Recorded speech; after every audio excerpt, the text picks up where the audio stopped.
Le vent souffle sur les plaines de la Bretagne armoricaine. Je jette un dernier regard sur ma femme, mon fils et mon domaine. Hakim, le fils du forgeron, est venu me chercher. Les druides ont décidé de mener le combat dans la vallée, là-haut tous nos ancêtres, de géants guerriers celtes. Après quelques batailles se sont imposés en maîtres. C'est l'heure maintenant de défendre notre terre contre une armée de cimériens prête à croiser le fer. Toute la tribu s'est réunie autour des grands menhirs pour invoquer les dieux afin qu'ils puissent nous bénir. Après cette prière avec mes frères sans faire état de zèle, les chefs nous ont donné à tous des gorgées d'hydromel. Pour le courage, pour pas qu'il n'y ait de faille, pour rester grands et fiers quand nous serons dans la bataille. Car c'est la première fois pour moi que je pars au combat, et j'espère être digne de la tribu de Dana.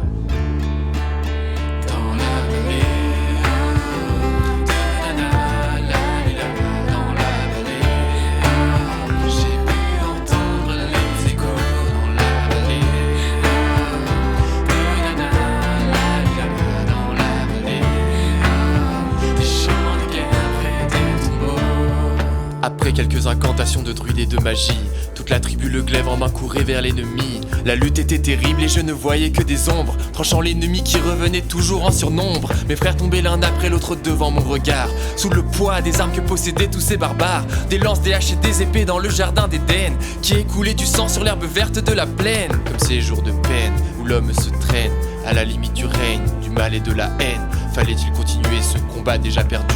Mais telle était la fierté de toute la tribu. La lutte a continué comme ça jusqu'au soleil couchant.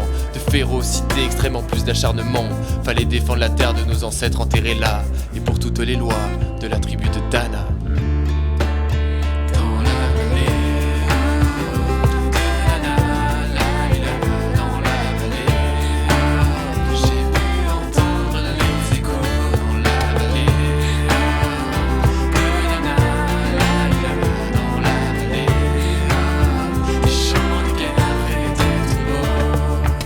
De la vallée, on entendait le son d'une corde, d'un chef ennemi qui rappelait toute sa horde. Avait-il compris qu'on lutterait même en enfer, et qu'à la tribu de Dana appartenaient ces terres? Les guerriers repartaient, je ne comprenais pas tout le chemin qu'ils avaient fait pour en arriver là.